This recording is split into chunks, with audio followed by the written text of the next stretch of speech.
Kita buka Alkitab kita dari Yohanes pasal 10 ayat 10. Yohanes pasal 10 ayat 10. Saya rindu kita membaca firman Tuhan ini bersama-sama, karena ini hanya satu ayat saja ya.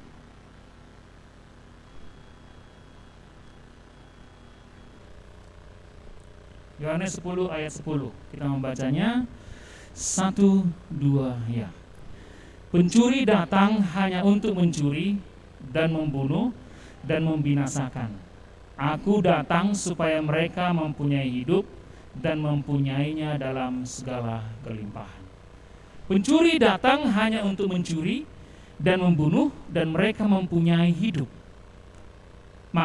Membinasakan dan membinasakan. Aku datang supaya mereka mempunyai hidup dan mempunyainya dalam segala kelimpahan. Nah, tema kita kali ini adalah eternal life. Apa itu? Kehidupan kekal gitu ya kira-kira ya. Kehidupan kekal. Adik-adikku yang dikasihi oleh Tuhan Yesus Kristus, belakangan ini kita melihat fenomena yang banyak ditayangkan baik di YouTube maupun di televisi barangkali yang saudara-saudara lihat. Orang-orang muda kaya yang disebut dengan apa? Crazy rich. Orang-orang muda kaya. Orang yang masih berusia 20-an tahun tapi sudah punya segala-galanya. Dan mereka mempertontonkan kekayaan mereka yang sekarang itu sering disebut dengan istilah flexing. Baik di channel-channel YouTube mereka, bahkan ada salah satu televisi swasta juga menayangkan tentang mereka. Crazy Rich Indonesia. Karena dikatakan Crazy Rich memang barangkali itu sesuatu yang sangat tidak biasa. Masih muda tetapi sudah memiliki harta kekayaan yang sangat banyak. Dan tidak jarang, bahkan banyak sekali orang-orang muda akhirnya mengidolakan mereka, menginginkan kehidupan seperti mereka.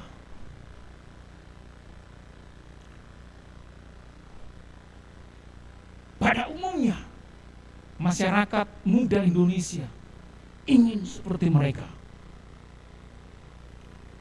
Tapi saudara-saudaraku yang dikasihi oleh Tuhan Yesus Kristus, bukan saja masyarakat muda pada umumnya. Ternyata saya dapati ada orang-orang muda yang katanya sudah mengenal Tuhan,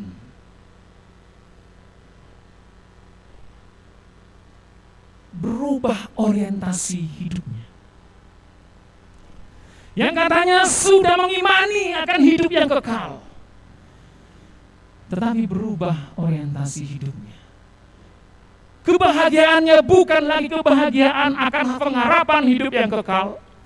Kebahagiaannya sudah menjadi kebahagiaan yang bersifat duniawi.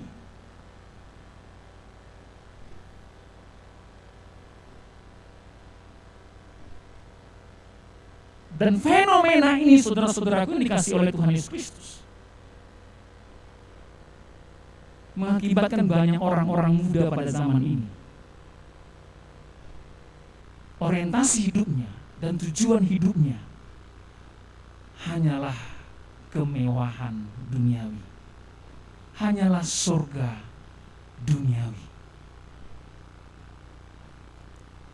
Dan kalau kita lihat korban-korban daripada investasi yang berkedok,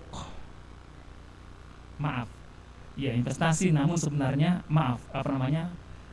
skema Ponzi yang berkedok investasi itu atau binary option itu yang berkedok investasi itu, kebanyakan korbannya orang-orang muda.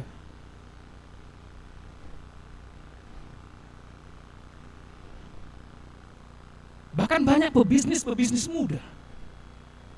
Memang itu didukung keadaan sekarang ini juga, kondisi dunia yang sedang mengalami pandemi global ini, semua orang kehilangan pekerjaan, sehingga tidak jarang juga banyak anak-anak Tuhan yang menjadi korban di sana.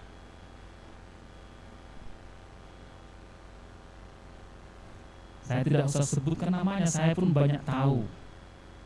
Orang-orang yang saya kenal yang masih muda bisnis, namun oleh masalah pandemi ini akhirnya terjerumus kepada kegiatan itu, menjadi korban. Mengapa bisa demikian? Mengapa dunia fokus kepada kemewahan yang ditawarkannya? Saya berharap yang hadir di sini maupun yang ada di Zoom maupun yang ada di Facebook tidaklah demikian. Tetapi mengapa sekarang kita lihat fenomena yang ada ini, orang-orang muda begitu fokus kepada dunia ini? Seperti rasanya kalau sudah punya Lamborghini, sudah punya Ferrari, punya rumah mewah harga 30 miliar, rasanya hidup itu sudah menjadi miliknya. Bahkan banyak anak-anak Tuhan juga yang dulunya mahasiswa begitu setia, tapi setelah masuk kepada dunia profesinya, tidak lagi melihat kepada kehidupan yang kekal. Pandangannya tidak lagi jauh kepada kehidupan yang kekal, tapi bagaimana mengalami kesejahteraan, kemewahan yang ada di dunia. Mengapa bisa demikian? Mengapa banyak orang yang akhirnya terjerat kepada tawaran yang sedemikian? Tentu kalau kita melihat kepada Alkitab, adik-adik yang dikasihi oleh Tuhan Yesus Kristus, masih ingat ketika Yesus dicobai di padang gurun, khususnya pencobaan yang ketiga. Ya, saya mengajak kita melihat Matius pasal yang ke-4 ayat yang ke-9. Dan berkata kepadanya, saya mulai dari ayat 8. Dan iblis membawanya pula ke atas gunung yang sangat tinggi dan memperlihatkan kepadanya semua kerajaan dunia dengan kemegahannya, dan berkata kepadanya, semua itu akan kuberikan kepadamu jika engkau sujud menyembah aku. Kata iblis kepada Tuhan Yesus. Yesus yang pada saat itu dalam keadaan krisis, oleh karena dia mengalami krisis itu telah berpuasa 40 hari 40 malam, dan tawaran itu diberikan oleh iblis kepada Tuhan Yesus. Dan di dalam ayat yang ke-10, maka berkatalah Yesus kepadanya, ayat 9, dan berkata kepadanya, semua itu akan kuberikan kepadamu jika engkau sujud menyembah aku. Maka berkatalah Yesus kepadanya, enyahlah iblis, sebab ada tertulis, engkau harus menyembah Tuhan Allahmu, dan hanya kepada dia sajalah engkau berbakti. Lalu iblis meninggalkan dia, dan lihatlah malaikat-malaikatnya datang melayani dia. Kita belajar dari sini. Mengapa orang-orang muda sekarang begitu fokus kepada kerajaan dunia ini, bukan kepada kerajaan kekal, bukan kepada kehidupan yang kekal?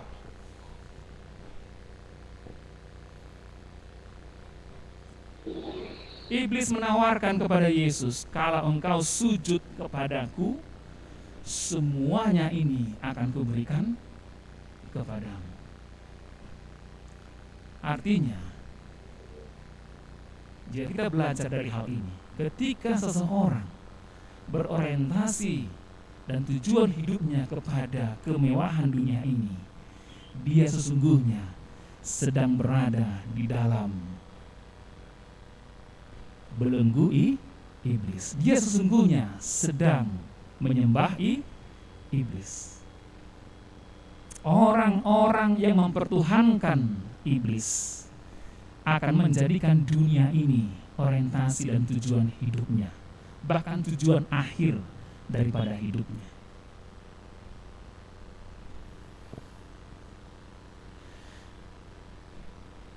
Artinya hal itu bisa terjadi karena mereka masih terbelenggu oleh dosa, terbelenggu oleh iblis.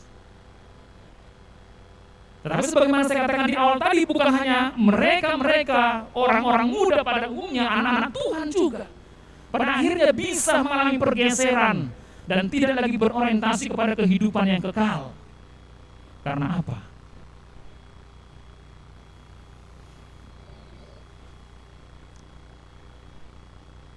Karena mereka tidak hidup sebagaimana hidup yang dikerjakan oleh Tuhan Yesus. Mereka mulai tawar-menawar dan mereka mulai berkompromi dengan kehidupan dunia. Itu sebab Yohanes di dalam surat 1 Yohanes pasal yang kedua ayat yang ke-6 diingatkan kepada kita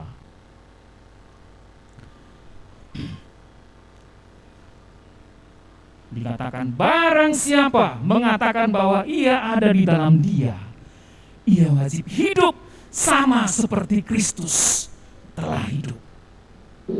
Maka supaya saudara-saudara sungguh berorientasi kepada kehidupan yang kekal dan pandangan imanmu tetap kepada kehidupan yang kekal, maka mari hidupi apa yang dikatakan oleh Yesus di sini. Barang siapa mengatakan bahwa ia ada di dalam Dia, ia wajib hidup sama seperti Kristus telah hidup. Saudara tidak bisa menerima tawaran apapun untuk hal ini. Saudara wajib hidup sama seperti Kristus telah hidup. Kalau tidak, saudara juga akan mengalami pergeseran orientasi dan tujuan hidup saudara. Dan ini banyak mahasiswa barangkali atau sudah bekerja juga. Waktu mahasiswa biasanya komitmennya luar biasa. Gitu masuk dunia profesi, hilang itu semua komitmen. Yang dipikirkan apa? Rumah. Yang dipikirkan apa? Mobil. Yang dipikirkan apa? Karir.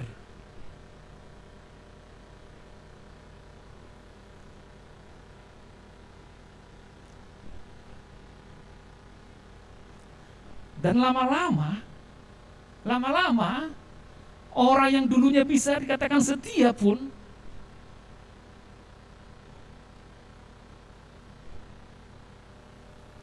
benar-benar tidak lagi greget dengan apa yang namanya hidup yang kekal.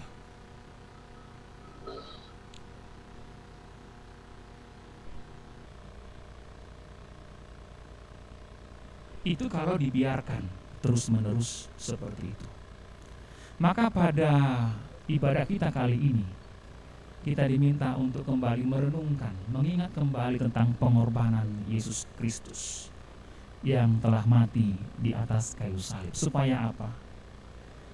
Supaya kita semua yang sekarang sedang mendengarkan khotbah ini tidak melihat sorga itu hanya sebagai ilusi. Ya. Sorga sebagai ilusi itu sudah lama didengungkan sebenarnya oleh para filsuf-filsuf, misalnya seperti Sigmund Freud yang mengatakan bahwa agama adalah ilusi. Itu dalam bukunya yang berjudul The Future and Illusion.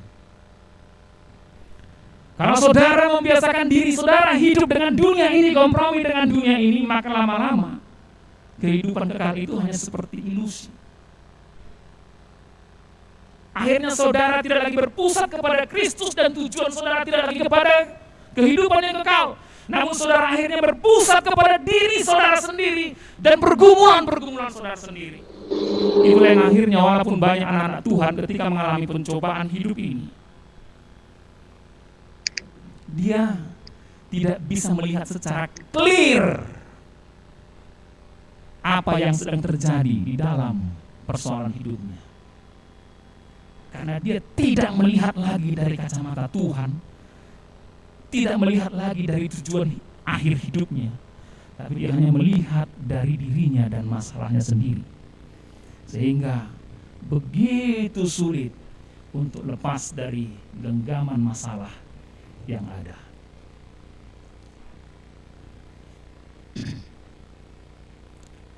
Nah, saudara-saudaraku yang dikasihi oleh Tuhan Yesus Kristus,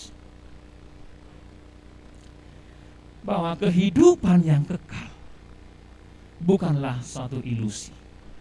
Dan jangan sampai ilusi di dalam pikiran saudara. Seperti yang dikatakan Sigmund Freud. Kehidupan yang kekal adalah sesuatu realita dan realitas. Kalau kita melihat di dalam Yohanes 14 ayat 1 sampai 3, saya mengajak kita melihat Injil Yohanes. Injil Yohanes pasal 14 ayat 1 sampai 3. Janganlah gelisah hatimu.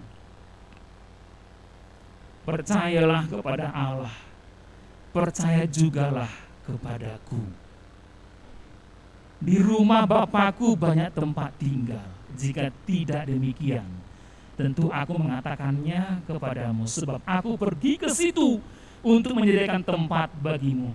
Dan apabila aku telah pergi ke situ dan telah menyediakan tempat bagimu, aku akan datang kembali dan membawa kamu ke tempatku, supaya di tempat di mana aku berada, kamu pun berada. Ini momen di mana Yesus akan meninggalkan murid-muridnya. Dan itu menjadi masalah besar bagi murid-murid Tuhan Yesus. Mereka mengalami krisis karena mereka akan ditinggalkan oleh Tuhan Yesus. Dan tampaknya kalau kita mencermati nats demi nats ini, Yesus melihat bahwa murid-murid ini telah mengalami disorientasi.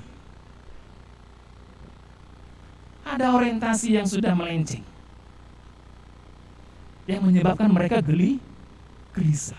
Mereka hanya bisa melihat sesuatu yang terlihat. Mereka hanya bisa merasakan sesuatu yang terlihat. Sehingga Yesus berkata, janganlah gelisah hatimu. Percayalah kepada Allah, percaya jugalah kepadaku. Yesus melihat murid-murid ini sudah berfokus pada diri mereka dan kepada masalah mereka. Dalam keadaan yang seperti ini, Tuhan Yesus meminta kepada murid-muridnya untuk berpusat kepada Kristus dan percaya kepada Kristus, supaya mereka tidak mengalami ilusi. Janganlah gelisah hatimu. Percayalah kepada Allah, percaya jugalah kepada. Tentang hal apa yang mau Tuhan Yesus ajak di sini untuk mereka percaya? Di rumah Bapakku banyak tempat tinggal. Jika tidak demikian, tentu aku mengatakannya kepadamu. Sebab aku pergi ke situ untuk menyediakan tempat bagimu. Demikian rupa Yesus memberikan argumentasi kepada murid-muridnya, supaya mereka berpusat kepada Kristus, bukan berpusat lagi kepada diri mereka. Berpusat kepada Kristus bukan lagi berpusat kepada permasalahan dan pergumulan mereka. Supaya mereka benar-benar melihat secara real dan clear bahwa benar-benar surga itu ada. Ketika Yesus berkata, di rumah Bapakku banyak tempat. Frase rumah Bapakku itu merupakan suatu frase yang menunjukkan tempat atau lingkungan kehidupan di mana Allah Bapa berada. Itulah kehidupan yang kekal. Maka saudara-saudara yang dikasihi Tuhan, siapapun saudara dan dimanapun saudara sekarang ini berada, baik yang menyaksikan lewat Zoom maupun Facebook dan yang ada di ruangan ini, sering sekali pergumulan yang sedang kita hadapi, bukan saja mereka yang terbelenggu di dalam kuasa kegelapan yang masih menyembah dan tunduk kepada iblis, tapi kita anak-anak Tuhan juga, ketika mengalami masalah dan kita berpusat kepada diri kita dan permasalahan kita, maka itu akan sering sekali secara tidak kita sadari akan menggeser kita dan mengalami ilusi. Pernah nggak saudara, ketika punya masalah rasanya kalau berdoa sama Tuhan itu kayak nggak ada gunanya gitu. Saya pernah pada fase itu. Dan benar, hal itu bisa terjadi ketika saya mengalami masalah, sebagaimana murid-murid di sini. Dan membiarkan diri saya berfokus pada diri saya sendiri, usaha saya sendiri, dan kepada masalah saya sendiri. Maka saya melihat sepertinya Tuhan itu hanya ilusi, bukan realitas, bukan suatu yang nyata.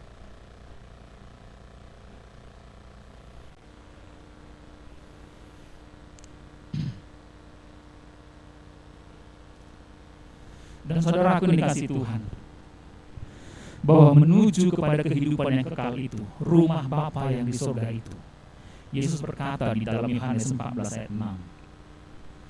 Kata Yesus kepadanya, "Akulah jalan dan kebenaran dan hidup. Tidak ada seorang pun yang datang kepada Bapa kalau tidak melalui Aku." Kita lihat di dalam nats ini bahwa jalan menuju kepada rumah Bapa itu adalah melalui Yesus. Akulah jalan dan kebenaran dan hidup. Hidup di situ dalam bahasa Yunani-nya adalah zoe. Di dalam bahasa Yunani ada dua kata untuk hidup, satu bios, satu zoe. Bios seperti hidup kita secara kedagingan pada umumnya, tapi zoe menunjukkan satu kehidupan yang bersifat surgawi, yang abadi. Dan kata itu yang ada di sini. Maka kita lihat, untuk bisa mencapai kepada kehidupan yang kekal itu, hanyalah di dalam dan melalui Yesus Kristus. Bahkan Lukas di dalam suratnya Kisah Para Rasul, dia berkata, Kisah Para Rasul pasal 4 ayat yang ke-12, "Dan keselamatan tidak ada di dalam siapapun juga selain di dalam Dia, sebab di bawah kolong langit ini tidak ada nama lain yang diberikan kepada manusia yang olehnya kita diselamatkan." Mutlak, tidak tawar-menawar, jelas, clear. Lukas berkata demikian. Kisah Para Rasul itu tulisan daripada Lukas, penulis Injil Lukas.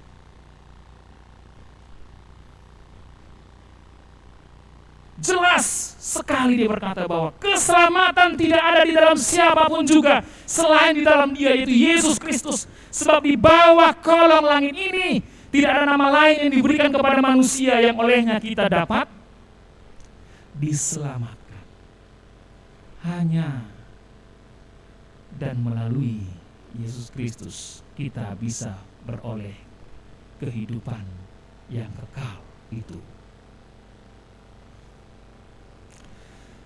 Ada yang dikasih oleh Tuhan Yesus Kristus. Mengapa harus Yesus? Kenapa harus Yesus yang menjadi jalannya? Apakah tidak ada jalan yang lain? Ada pepatah berkata ada banyak jalan ke Roma. Tetapi mengapa kepada kehidupan yang kekal harus melalui Tuhan Yesus? Mengapa? Kita flashback dulu ke belakang, kepada peristiwa yang paling belakang, yaitu Kitab Kejadian. Kitab Kejadian pasal yang ketiga. Di dalam ayat yang ke-7, saya singkat saja, ketika Adam dan Hawa sudah jatuh ke dalam dosa. Di dalam ayat yang ke-7 dikatakan, "Maka terbukalah mata mereka berdua, dan mereka tahu bahwa mereka telanjang. Lalu mereka menyemat daun pohon ara dan membuat cawat." Oh, ternyata orang yang jatuh ke dalam berdosa ini, suami istri yang jatuh ke dalam dosa ini ternyata masih punya nurani untuk menutupi dosa mereka. Mereka menyemat daun pohon ara untuk membuat cawat, menutupi ketelanjangan mereka akibat daripada dosa itu sendiri. Rasa malu yang diakibatkan daripada dosa itu sendiri. Mereka masih punya nurani untuk menutupi dosa-dosa mereka, kesalahan mereka. Tetapi apakah usaha manusia itu berkenan kepada Allah? Perhatikan. Di dalam ayat yang ke-21,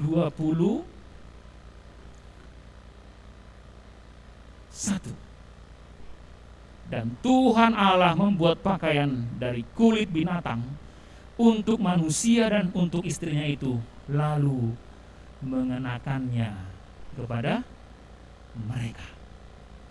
Tuhan ganti itu cawat yang dari daun pohon ara dengan mengorbankan binatang, mengambil kulitnya untuk menutupi ketelanjangan mereka.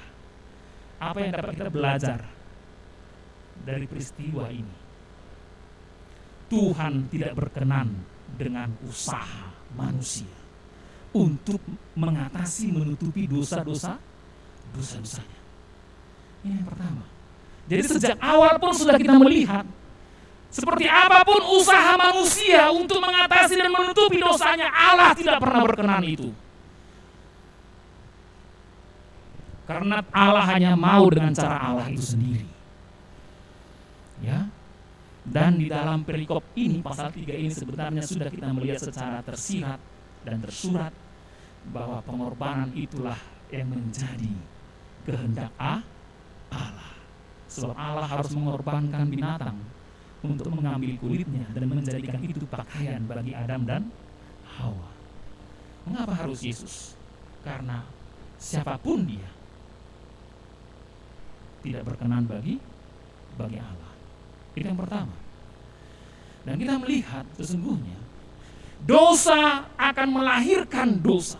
Ketika Adam dan Hawa jatuh ke dalam dosa, lahirlah anak-anak mereka, Kain dan Habel. Habel dibunuh oleh Kain. Dari mana ada niat iri hati Kain membunuh adiknya, kalau bukan karena dosa telah ditularkan kepada Kain. Kemudian kita melihat Kain beranak pinak. Lahirlah keturunan yang bernama Lamek. Lamek tidak puas punya satu istri. Dia mengambil dua yang namanya Ada dan Zila. Kenapa dia mengambil dua istri? Tampaknya Lamek mengalami kekosongan kasih Allah karena memang dosa menguasai hatinya. Sehingga dia merasa butuh wanita untuk mendapatkan kasih mereka. Bukan hanya itu saja. Kejahatan manusia dikatakan semakin bertambah-tambah. Terjadi peperangan di mana-mana. Dan akhirnya Tuhan muak dengan keadaan manusia. Sehingga Tuhan harus membinasakan mereka dengan air bah. Kita lihat, dosa melahirkan dosa. Maka setiap usaha yang dilahirkan oleh manusia yang berdosa, itu tidak akan pernah melahirkan sesuatu yang benar. Tetap akan melahirkan dosa atau mengandung dosa. Maka di sini clear, dari awal pun sudah kita bisa melihat sejarah dunia ini, bahwa Allah tidak berkenan dengan manusia di dalam perkara dosanya. Kalau kita belajar tentang pengorbanan dalam ritual-ritual ibadah perjanjian lama, Allah melalui Musa menetapkan di sana bahwa harus ada korban pengganti bagi setiap orang yang bersalah atau berdosa. Artinya melalui ibadah-ibadah itu Allah sebenarnya sudah menetapkan bahwa setiap dosa harus dihukum. Dan di dalam ibadah itu Allah membuat gambaran tentang kasih-Nya dan juga murka-Nya. Maka setiap orang yang berdosa dia kasihi, digantikan dengan binatang-binatang yang dikorbankan sebagai kebencian Allah terhadap dosa, bahwa dosa memang harus dihukum. Dan dari sana kita melihat, adik-adik kasih Tuhan, dosa adalah sesuatu yang sangat-sangat menjijikkan bagi Allah. Bahasa yang dipakai murka, kalau kita membaca di dalam Roma pasal 1. Coba kita lihat dulu Roma pasal 1. Ya. Roma pasal 1. Ayat yang ke-18. Sebab murka Allah nyata dari surga atas segala kefasikan dan kelaliman manusia yang menindas kebenaran dengan kelaliman. Hati-hati kalau dosa sudah bukan menjadi perkara yang serius bagi dirimu. Hati-hati, itu kamu sudah mengalami pergeseran. Allah tidak pernah menjadikan dosa itu masalah sepele. Allah menjadikan dosa adalah masalah serius, sebab itu Ia murka terhadap segala kefasikan.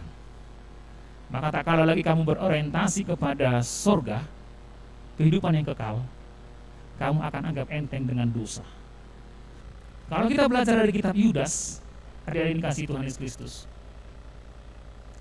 perhatikanlah Yudas di dalam pasal 1 ayat 21.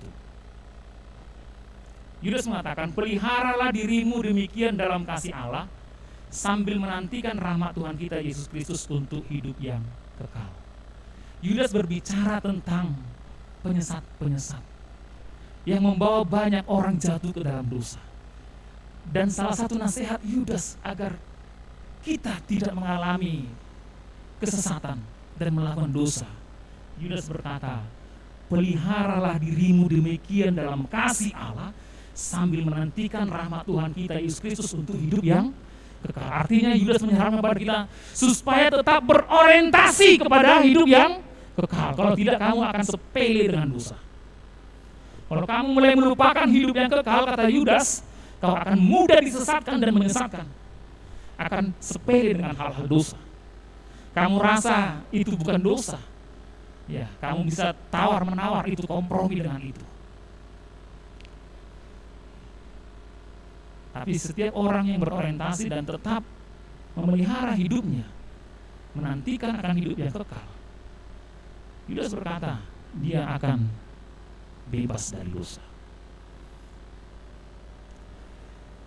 Nah, kembali ke sini. Mengapa harus Yesus? Paulus sendiri menegaskan di dalam Roma 3 ayat yang ke-25. Dikatakan, Kristus Yesus telah ditentukan Allah menjadi jalan pendamaian karena iman dalam darahnya. Hal ini dibuatnya untuk menunjukkan keadilannya, karena Ia telah membiarkan dosa-dosa yang telah terjadi dahulu pada masa kesabarannya. Dan ternyata itu adalah ketentuan Allah. Walaupun sejak zaman Rasul Paulus sudah kedengaran bahwa percaya kepada Injil itu adalah kebodohan, bahkan sampai sekarang tetap didengungkan, salib adalah kebodohan, Yesus adalah kebodohan, dan kematian Yesus Kristus atas kayu salib itu adalah kecelakaan, kebodohan. Sampai sekarang itu didengungkan.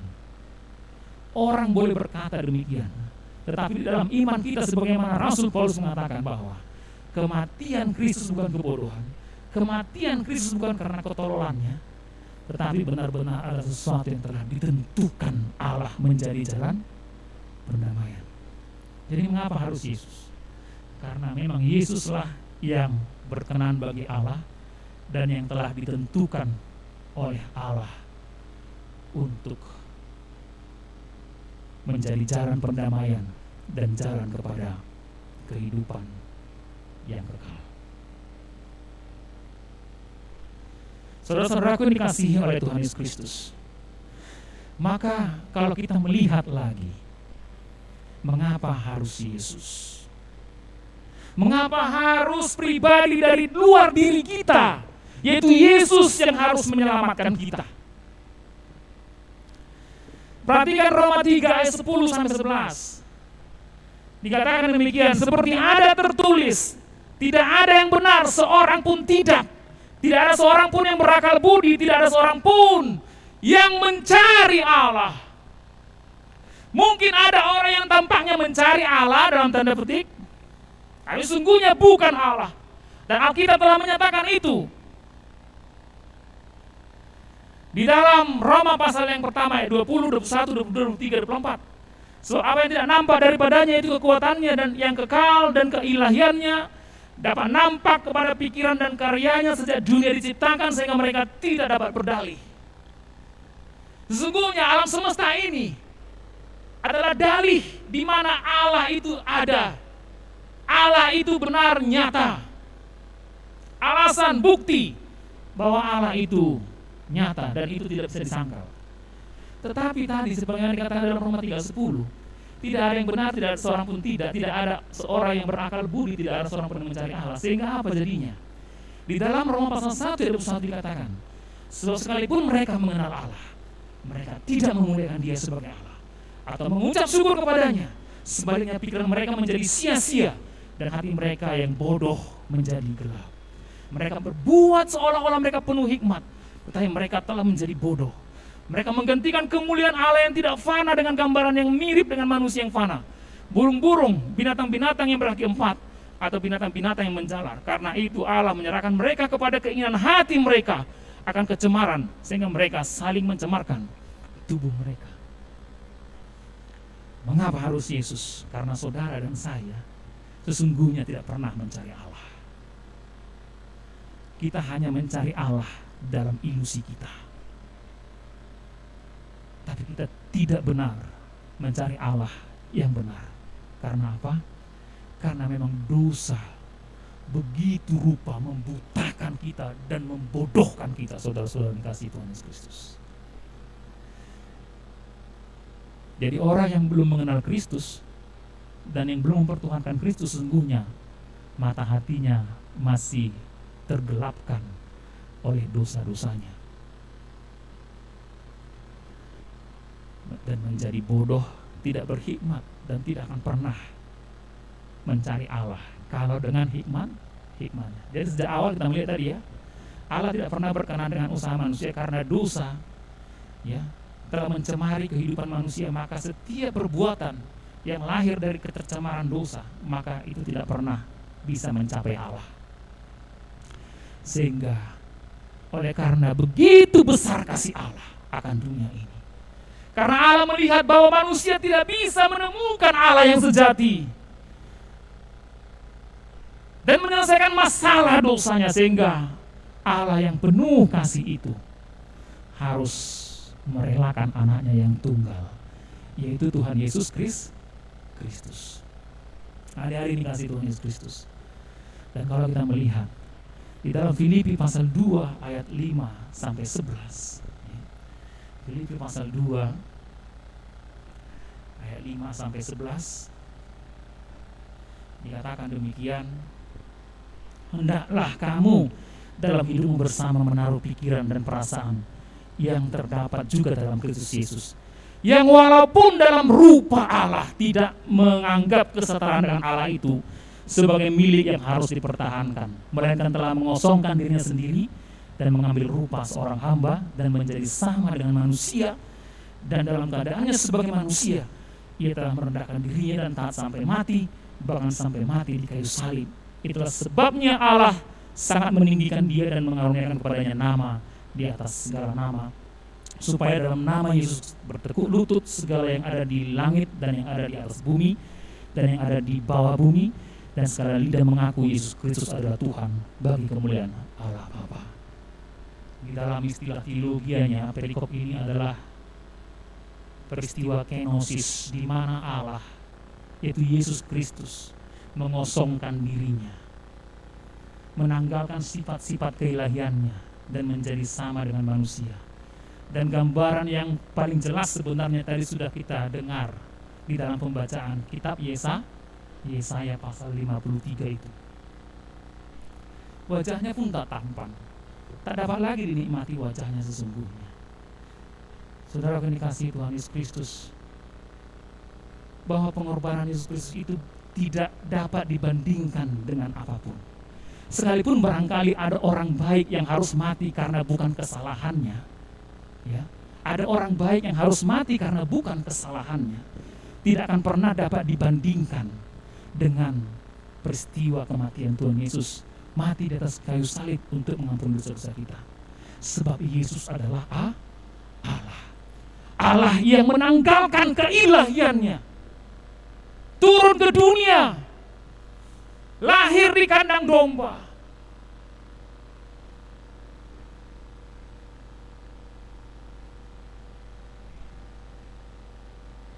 dan kedatangannya pun tidak dianggap oleh orang-orang yang bekerja melayani di bait Allah. Adakah pernah datang nabi dari Nazaret? Yesus tidak pernah dianggap oleh siapapun. Dalam keadaan seperti itu Yesus harus hadir ke tengah-tengah kita. Bahkan dia harus mati di atas kayu salib.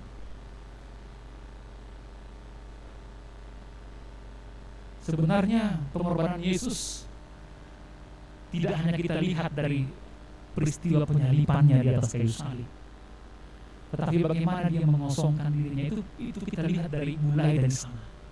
Karena bukan suatu perkara yang mudah, saudara-saudara yang kasih Tuhan, untuk menanggalkan keberadaan kita. Tidak mudah. Biasanya kalau kita sudah naik skuter, sepeda motor, nggak akan mau lagi naik sepeda dayung misalnya. Kalau sudah pakai mobil, sudah agak sulit untuk hidup dengan sepeda motor.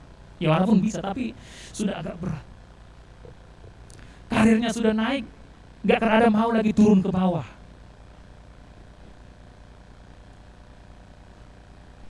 Dan itu memang manusiawi.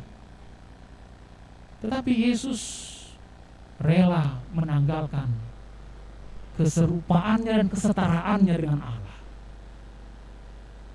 Supaya apa?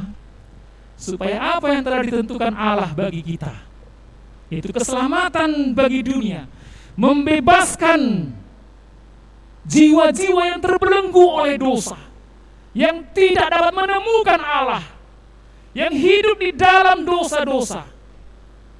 Yesus harus menanggalkan keilahiannya, turun ke dunia dan mati di atas kayu salib, memikul dosa kita. Sebagaimana dikatakan di dalam 1 Petrus pasal yang kedua ayat yang ke-24. Ia sendiri telah memikul dosa kita di dalam tubuhnya di kayu salib, supaya kita yang telah mati terhadap dosa hidup untuk kebenaran. Oleh bilur-bilurnya kamu telah sembuh.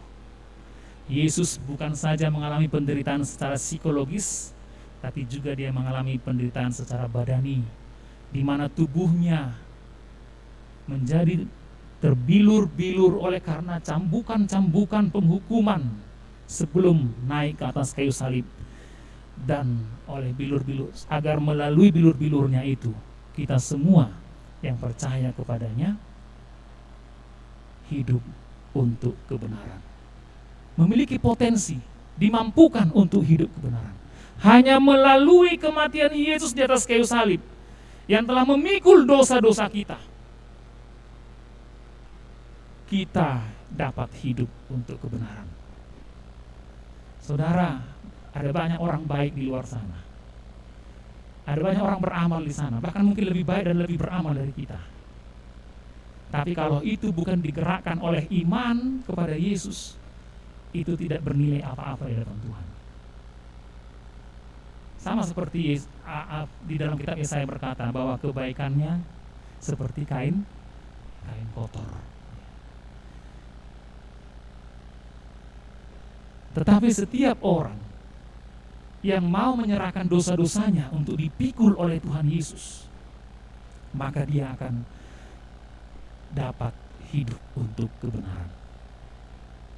Dan bukan hanya hidup untuk kebenaran, tetapi dia juga akan beroleh pengharapan hidup yang kekal, sebagaimana dicatat di dalam 1 Yohanes pasal yang kelima ayat yang ke-13. 1 Yohanes pasal yang kelima ayat yang ke-13 dikatakan demikian: semuanya itu kutuliskan kepada kamu, supaya kamu yang percaya kepada nama Anak Allah tahu bahwa kamu memiliki hidup yang kekal. Ini lugas dan tegas sekali. Artinya setiap orang yang percaya kepada nama Anak Allah Yesus Kristus, bukan saja dia akan hidup untuk kebenaran, dimampukan hidup untuk kebenaran seperti yang Allah kehendaki, tetapi dia sendiri tahu, enggak meraba-raba lagi. Aku hidup kekal enggak nanti, masuk surga enggak nanti, enggak meraba-raba lagi. Lukas dan tegas Yohanes berkata, tahu bahwa kamu memiliki hidup yang kekal. Tidak bermakna ganda itu ayat itu. Nggak perlu ditafsirkan macam-macam lagi itu. Itu sudah lugas dan tegas. Maka setiap kita yang benar-benar mau percaya kepada Yesus, bahwa kehidupan yang kekal sudah menjadi bagian hidupmu. Dan bukan hanya itu saja, tetapi Roh Kudus juga akan dimateraikan, dikaruniakan dalam hidupmu, sebagaimana dikatakan dalam Efesus pasal 1 ayat 13 dan 14, bahwa setiap kita yang percaya kepada Injil keselamatan akan dimateraikan dengan Roh Kudus. Dan Roh Kudus itu dikatakan dalam ayat yang ke-14 Efesus pasal 1 itu menjadi jaminan bagi kita bahwa kita adalah milik Allah untuk selama-lamanya. Dan Roh Kudus yang dikaruniakan dalam hidup kita itu, sebagaimana yang di dalam Injil Yohanes juga dikatakan, akan memimpin kamu kepada seluruh kebenaran Allah. Maka ada indikasi dalam Tuhan Yesus Kristus. Mari kita semua, saya ajak untuk tundukkan kepala. Baik juga adik-adik yang ada di Zoom maupun yang sedang mengikuti di Facebook. Mari kita semua tundukkan kepala.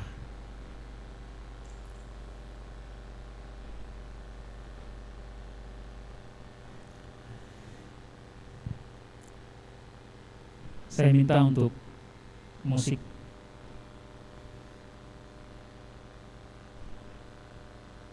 dialunkan. Sambil menundukkan kepala, mari kita renungkan terlebih dahulu pujian ini. Telah kulihat bukti kasih-Mu.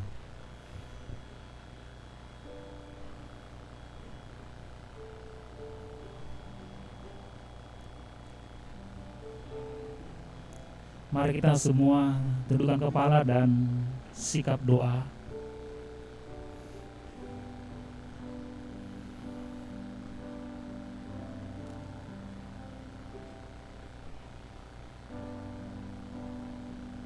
Sambil menikmati pujian ini,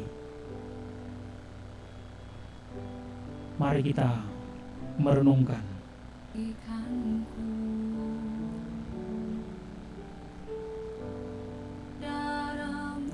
bahwa kita adalah orang-orang yang terbelenggu oleh dosa.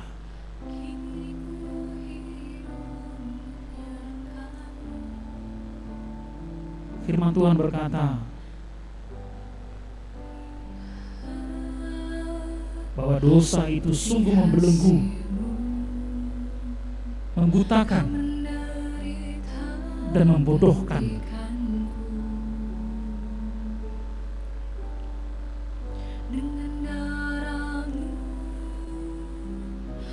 Dan di dalam realitas kehidupan kita,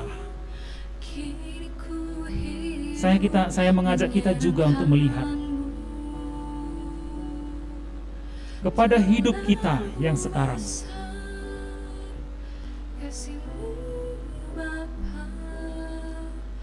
Apakah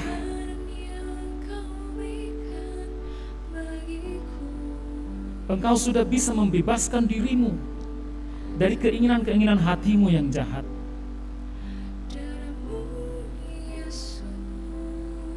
Hawa nafsumu yang jahat,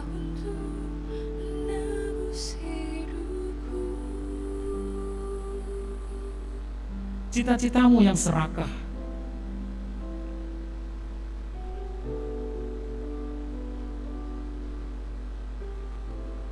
saya mengajak kita juga melihat ke dalam kehidupan kita masing-masing.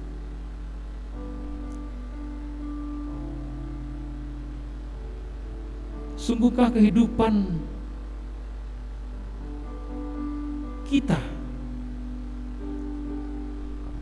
sudah sungguh-sungguh bisa menjadi berkat dan dinikmati oleh orang-orang di sekitar kita? Ataukah kehidupanmu hanya membuat banyak orang tersandung dan terjatuh? Atau kehidupanmu hanya membuat banyak orang marah dan benci?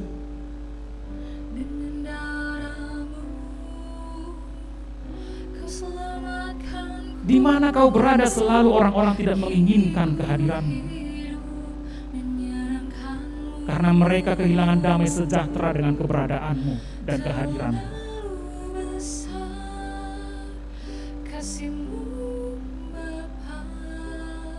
Saya mengajak semua saudara-saudara, sudah seberapa banyak orang terluka oleh karena perkataanmu, pikiranmu, dan perbuatanmu.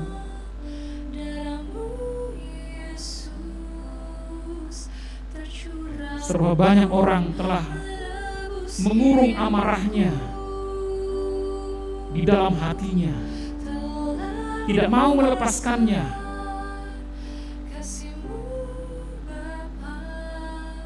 Oleh karena perbuatanmu dan perkataanmu.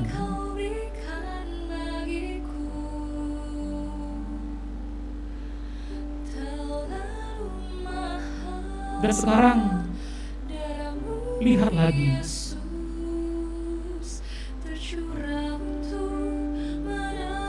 seberapa banyak dan seberapa besar usahamu yang telah kau perbuat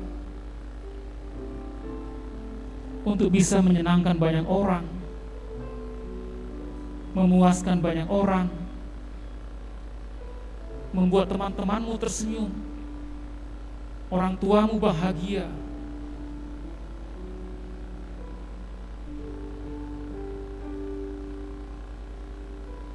Apakah semua itu cukup bekerja dan berhasil?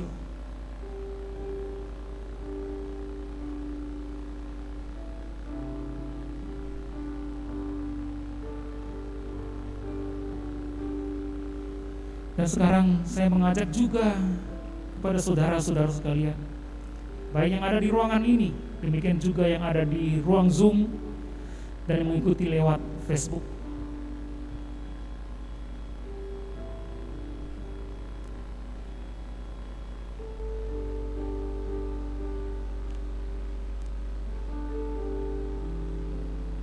Seberapa banyak usaha yang sudah kau kerjakan untuk menjadikan dirimu baik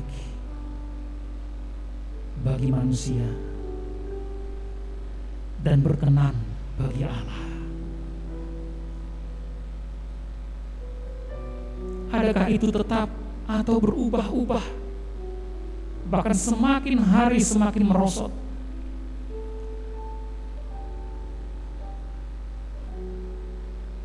Adakah komitmenmu semakin meningkat atau semakin surut?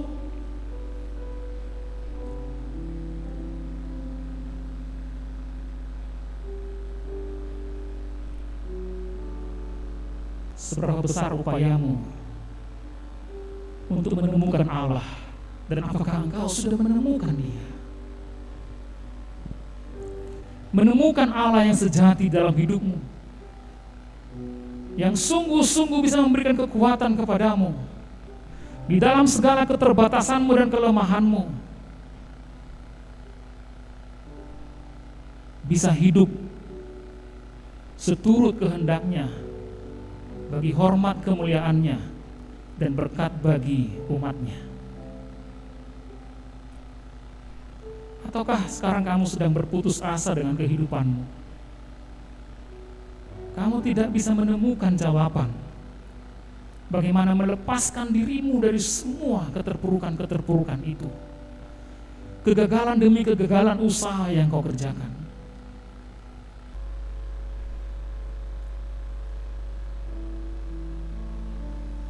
Dan hari ini engkau telah mendengar firman Tuhan bahwa memang tidak ada satupun usaha yang dapat membebaskanmu dari belenggu itu.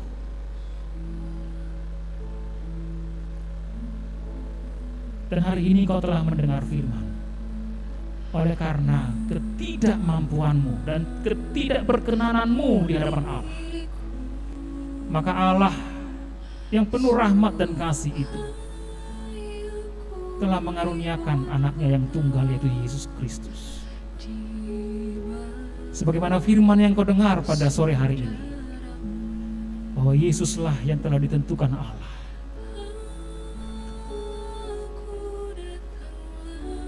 untuk menjadi jawaban untuk setiap pergumulanmu dan kuasa yang mampu membebaskanmu dari semua belenggu-belenggu dosa yang sedang mengikat saat ini. Dia hadir dengan penuh kasih. Dia harus menanggalkan kesetaraannya dengan Allah,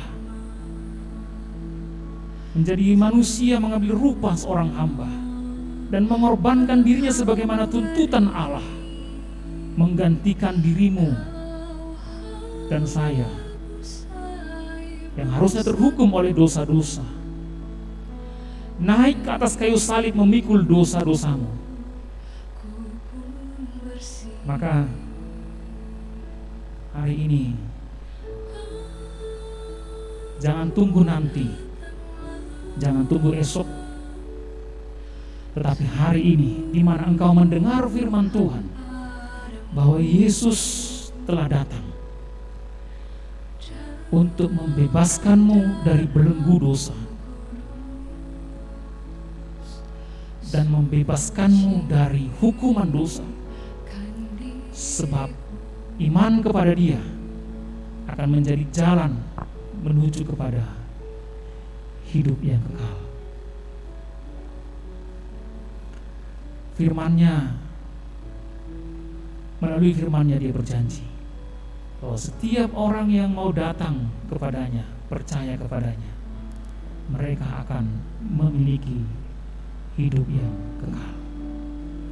Maka mari saudara-saudara, adik-adikku khususnya yang ada di dalam ruangan ini maupun yang ada di Zoom dan yang ada di Facebook, jika saat ini kamu merasa kamu membutuhkan Yesus untuk membebaskanmu dari belenggu dosa yang mengekangmu selama ini sehingga kamu tidak bisa menjadi berkat bagi sesamamu dan tidak bisa menjadi kemuliaan bagi nama Tuhan, bahkan telah menjadi batu sandungan bagi banyak orang,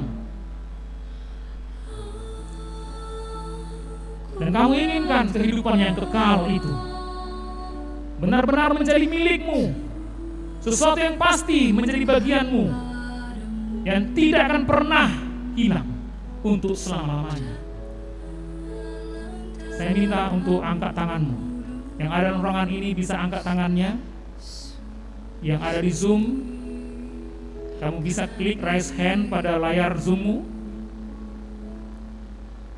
Demikian juga yang ada di Facebook, kamu bisa mengangkat tanganmu atau memberikan isyarat bahwa kamu sungguh mau untuk menyerahkan dirimu kepada Yesus Kristus dan mempercayai Dia sebagai Tuhan dan Juru Selamatmu di dalam hidupmu, membebaskan dosa-dosamu dan belenggu dosa itu di dalam dirimu, sehingga kamu bebas untuk hidup di dalam kebenaran dan kamu beroleh jaminan akan hidup yang kekal. Hidupmu akan menjadi berkat, hidupmu akan menjadi kemuliaan bagi nama Tuhan. Angkat tanganmu tinggi-tinggi. Yang ada di Zoom bisa klik raise hand di layar Zoom. Demikian juga yang ada di YouTube, kasih isyarat bahwa kamu sungguh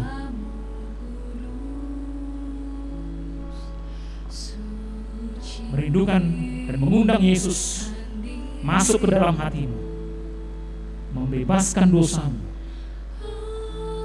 menyucikan dirimu, dan menganugerahkan hidup yang kekal di dalam hidupmu. Angkat tangan tinggi-tinggi. Yang ada di Zoom tetap pertahankan raise handmu jika kamu memang sungguh mau membebaskan dirimu dari belenggu dosa dan memperoleh jaminan akan hidup yang kekal di dalam Yesus Kristus. Amin. Mari kita berdoa. Bapa Surgawi, hamba-Mu yang terbatas ini Hamba-Mu yang lemah ini Tuhan, hanyalah alat di tangan-Mu. Hamba-Mu telah menyampaikan kebenaran firman di dalam segala keterbatasan dan di dalam segala anugerah dan kemampuan yang telah Tuhan anugerahkan bagi hamba-Mu. Kiranya Tuhan berkatilah firman yang telah hamba taburkan bagi adik-adik hamba ini yang mendengar dalam ruangan ini, baik yang ada di Zoom maupun yang ada di Facebook. Dan kiranya firman itu sungguh hidup di dalam hati mereka dan menghidupkan mereka. Terpujilah Engkau ya Tuhan Yesus Kristus sampai selama-lamanya. Amin.